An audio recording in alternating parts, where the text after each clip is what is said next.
নমস্কার, আমি শুভ। আপনারা দেখছেন জিটিভি, দ্রুত হচ্ছে সবার সাথে। চড়ে গিয়েছিল নিমন্ত্রণ সাজতে, দিয়ে এসে ঘুমিয়েছে। ঘুম থেকে উঠে হলো পেশা ফিরতে উঠেছে, ছাদে গিয়ে উনি একটু পড়ে গেছে। দিয়ে শব্দ হয়েছে, দিয়ে যাই দেখছি যে ডাকছি, এদিক ওদিকে দেখতে পাচ্ছি না। দিয়ে নিচের দিকে লাইট মেরে দেখছি যে হলো পড়ে আছে।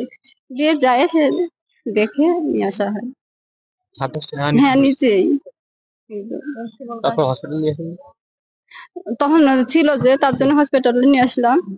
যে গাড়ি থেকে নামানোর সঙ্গে সঙ্গে মানে জীবন তখনই বেড়ে গেছে। ঘটনাটা কখন ঘটেছে? 9টার সময় ওখানে। তাহলে কি শুধু ঘুমের ঝুঁকি পড়ে গেছে তার জন্য? হ্যাঁ, ঘুমের ঝুঁকি।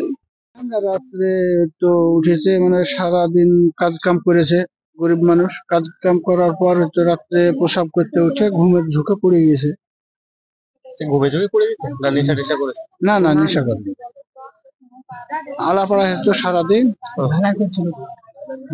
ঢালাই করছিল বাড়িতে। মিস্ত্রি ছিল, আরো লোকজন ছিল।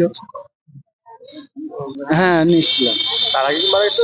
না, হসপিটাল নিয়ে এসে মারা গিয়েছে। ও নামাতে ডাক্তার দেখার পর বললো যে না, মারা গিয়েছে। রাস্তাতে তো ই করেছে, আওয়াজ দিয়েছে। কটার থেকে নিয়ে এসেছিল? ওই 10টা, পৌনে 10টা এরকম হবে। থানা ডাক্তারবাবু কল করে থানায়, তারপরে স্যাররা গিয়ে নিয়ে এসছে। এখন কি জানি ময়না তদন্ত পাঠিয়েছে? হ্যাঁ, পাঠাবে, পোস্টমর্টম হবে। আপনার নাম? আমার নাম আব্দুল মান্নান মন্ডল।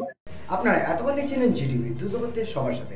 জিটিভির আরো নতুন নতুন খবরে আপডেট পেতে এক্ষুনি লগ ইন করুন www.gtvlivenews.com।